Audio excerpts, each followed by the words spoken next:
yung pansit natin na ano. Udong na pansit yun eh. Pero yung mukha niya parang pansit bato na rin. So ayan, mabilis ang hiwa lang yan guys. So, pagkatapos ng carrots, mag-iwa naman tayo ng Baguio beans. So ayan. Kasi anong oras na rin yan, kakatapos ko lang din maglinis ng bahay. So magluluto na naman tayo ngayon. Hiwa-hiwa lang. Hiwa muna tayo ng Baguio beans. So ayan, habang nag-hiwa tayo, syempre, makanta-kanta tayo dyan para mas masaya ang buhay pag may music. So ayan, sunod ko naman yung pechay. So pinugasan ko naman yung pechay kasi nga maraming mga insekto. So ayan. Ang panggisa ko pala guys, sibuyas lang tsaka kamatis. Dahil mura na yung kamatis, so damihan na natin yung kamatis, diba? So ayan, maglalagay tayo ng kawali at mantika. Maglalagay na tayo ng mantika sa kawali, so ayan. Kasi magigisa na ako kasi may oras pa rin dyan, so maglalaba pa ako pagkatapos niya.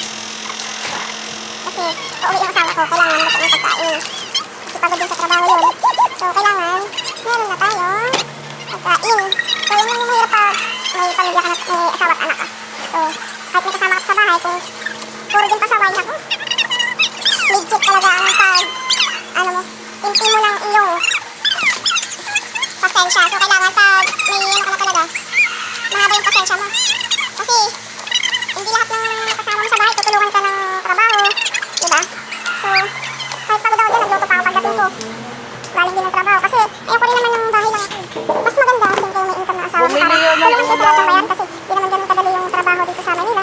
Halos lahat talaga kasi bagong sahod. bibilin mo, bayaran mo. Yung pinakamahirap kaya sa mga naging payo ko lang, mga kabataan, huwag kayo magmadaling mag-asawa, hindi madali ang mag-asawa ng mga ka.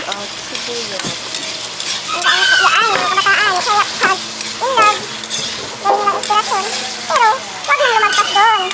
Okay? So yun lang yung sinasabi sa kapatid ko na mag-aros ng mabuti, huwag puro kalukuhan yung gagawin mo. Kasi hindi madali yung buhay dito sa Manila. Kapag magtrabaho ka dito, lahat, babayaran mo, upa, magbabayad ka ng bahay, tubig, kuryente. Siyempre, sana na rin yung mga gastusin sa loob ng bahay. So hindi ganun kadali guys. So ayan, back na tayo dun sa niluluto natin. Oh. So, ayan, nilagyan ko na ng sabaw, pagkatapos ng isa yung manok, tsaka mga gulay. Ay, yung manok pala, nilagyan na natin din yung pansit, bali nilagyan ko yan ng, naluan ko na lang ng ano yan, tawag mo, miswa kasi nga, kulang yung pansit namin kasi may bawas eh. Nakasama pa nga din yung ano, sinigin sa mix. Hindi ko nakita na ginis sa mix pala nakasama dun sa ano namin, sa pansit. May free pala siya, so ayan, kinuha ko na lang din malinis naman eh. So ayan guys, nilagyan ko ng ano, ng ating miswa para may kahalo naman siya, para kung kakulang halo eh. So ayun, i-halo lang natin ng konti hanggang sa maluto ito, pero dagdagan ko pa yung miswa kasi kulang. So, kaya nagpabili ako ng isa para madagdagan lang yan. Pero okay na rin, kahit pa paano. Marami akong bote dito na ibibenta eh. Lumambot kasi panghuli natin yung ating pechay dyan. So ayan, pag kumulo yan, lalagay ko na yung gulay kasi parang hindi naman masyadong malaki yung gulay. Lalo na yung pansit natin kasi yung pansit natin mabilis magkikot ng ano yan, yung sabaw. So ayan, nilagay ko na yung gulay parang hindi naman masyadong lata. Kasi pinapakain ko din yung anak ko ng may gulay. So favorite niya naman. O diba? Wala nang tubig yan. Kaya dinagdagan ko na yan kasi hinigop na ng pansit. Hindi mo kayo nahihinga.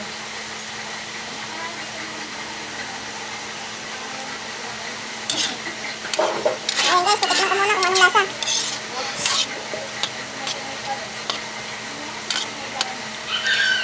Lagyan natin ng asin.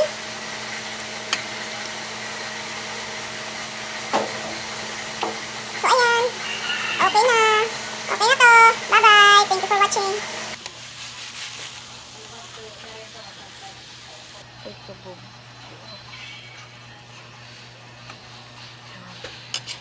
Gawin na natin yung ating carrots.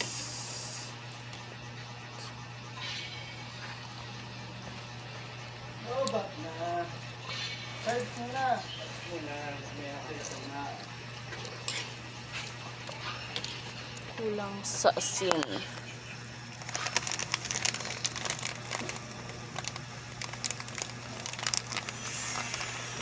Ayan. Ayan natin kailangan. Ayan, lalagay natin. Ay, may kasama. Ano ba naman yan? May kasamang ginis. Talo pa ako ni Butong. Tapos,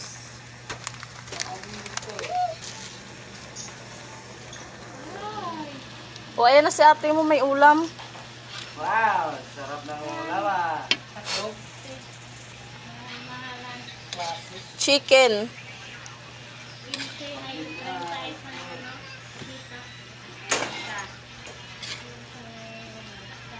Oh, ayan na, guys. So, hintayin na lang natin maluto yung ating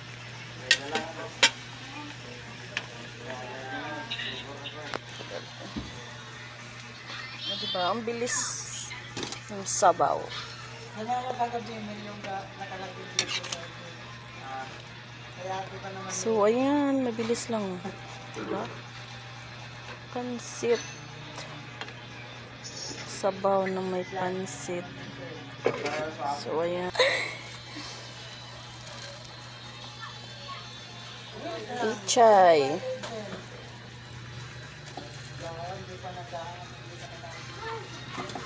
Pichay. Gulay, gulay, gulay.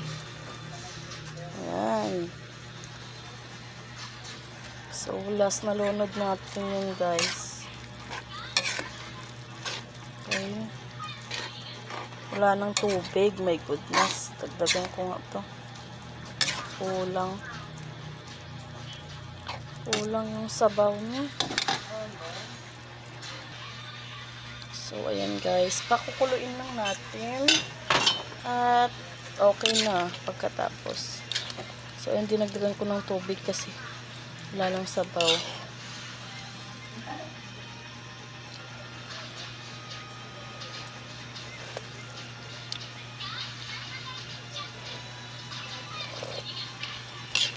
So, ayan, no, matabang kasi ako magtimpla.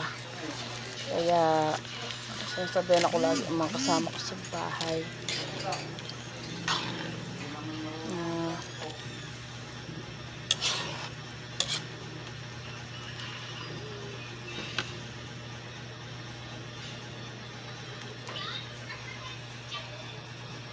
Okay na to.